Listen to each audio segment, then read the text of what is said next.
me start by giving you a few stories from outside Kenya, and then I'll bring it down to Kenya. We were in Tanzania last week looking at bean variety. There's a variety that has been developed particularly for being easy to cook, fast cooking. While gathering men and women, we were hammering the point, this is a good variety, it's good for women, it saves energy, it saves the time. You don't have to spend a lot of money buying charcoal to cook it. And the men that are there told us, wait a minute, this variety is not just a women variety, it's also our variety. Why? Because when the charcoal is exhausted, the women will come and ask for money to buy more charcoal. So it's not just theirs, it's ours too. Oh, it's low in fertilizer, it cooks fast. Yes, it's their variety, we appreciate. But you know what? When it takes too long to cook, the person who complains is a man. I'm trying to put this perspective to say that sometimes we are attacking the problem most likely from the wrong perspectives and assuming that the problem is the women. I think women are not the problem. Many times men are the problem. And I think unless we address men as a problem, then women continue to remain under that problem because we didn't address the challenges of men. I'll give you another example from vegetables. Again, some time back, this is more than a decade ago, a scientist from South Africa makes a presentation of vegetables and say, vegetables and fruits, you need to have 5 a day, 5 a day. If you don't have 5 a day, you don't have enough. And the best entry point are the women because they're the ones who cook for the family. Then a woman raises her hand in the middle and says, I think you've got the point wrong this time around. I'm a woman and I'm here to tell you you're not addressing the problem. We are not the problem are the men. And everyone was shocked. That should have been coming from someone else. And so we asked, so how is the problem the man? The problem is the man because if I cook for my husband and he doesn't eat the vegetables, my children think the father is a hero. And if the father is a hero and he thinks vegetables are bad for the family, then the whole family feels that it's not good for the family. So the whole family doesn't eat the vegetables. How am I going to be the entry point when the bad person, the person who doesn't appreciate the vegetable is the man? So sometimes the entry point, the challenge is the men. So working on the hearts of men to grow. So if you try to push or to pump more pressure in a balloon and put a stone on top of the balloon, what happens? The balloon bursts. So remove the stone if you want the balloon to grow. I think the stone in some places the men. Well, sorry for the men because I'm a man, but don't worry. I'm putting this in perspective because I know many times when we're addressing women issues, we ignore men issues. And I think sometimes addressing men issues become critical for women to be empowered. If you address the men issues, the women sometimes get almost automatically empowered because you address the challenge, you address the stone that was sitting on the balloon that you're pressing.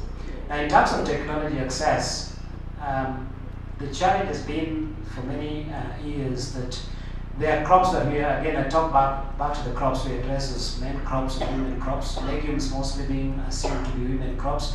People think that men are not interested in legumes. And so we propagate this idea that legumes, the bean family are women crops. And it turns out that men are as interested as women when especially it becomes a commercial crop. So for as long as it's a local food security household subsistence crop is the woman's crop. But then when we make all these diversities available, where we have new varieties available, farmers also have their old varieties available, then there is a choice. You can choose to use your old variety, and you can also choose to use a new variety.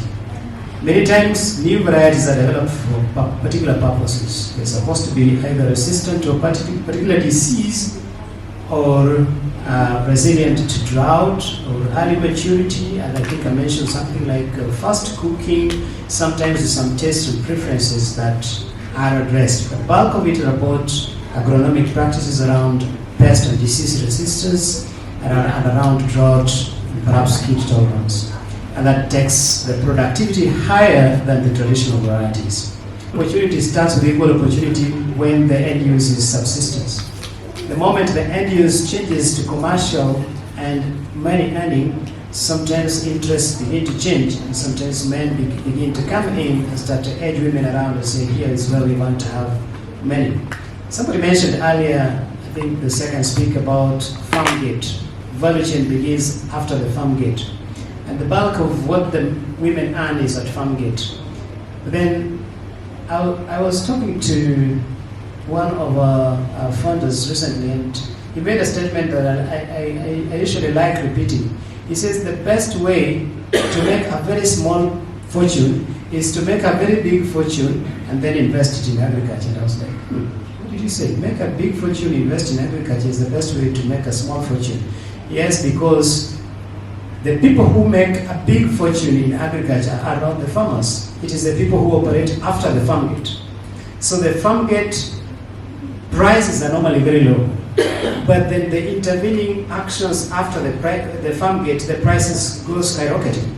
And so the farmers get the lowest fortunes, but the people who act after the farmers, the aggregators, the traders, the processors, get very low prices. How do we get this to change? Is by getting farmers, and particularly in this case women farmers, to not just be farm gate sellers, but people who can be engaged in the rest of the stages of the value chains, including microprocessing. Yeah. While you still have the mic, there is this element that you in the development of the seed systems and improving them and giving them higher value in returns. There's the big element about paternity, which is something that could lock out a lot of farmers, especially women. How do you deal with it in terms of allowing access? In Kenya, I don't think we have significant challenges of patent laws. At the moment, the variety release process goes this way. Most of the public sector variety development is done by international agricultural institutions like CIMIT, among others. There are about 15 of them in what we call the Consultative International Agricultural Research Centers, CGIR.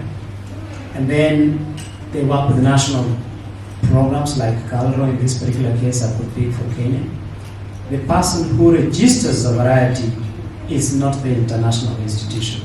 The variety is registered in Kenya in the name of CALRO, even if the first cross was not made by CALRO.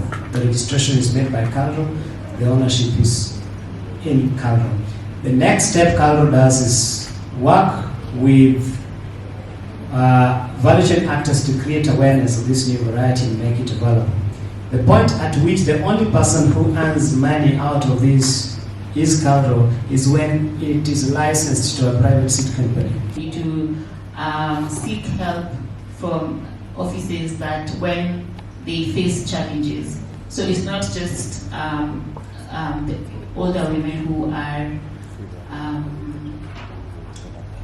given awareness, but it's also the young generation are also given awareness. They are part of the legal awareness that undertakes in the different parts of the country that we hold the legal awareness. Do you, now borrowing from the Travel thing, removing the stone from the balloon, how far do you involve them in removing the stone? I'll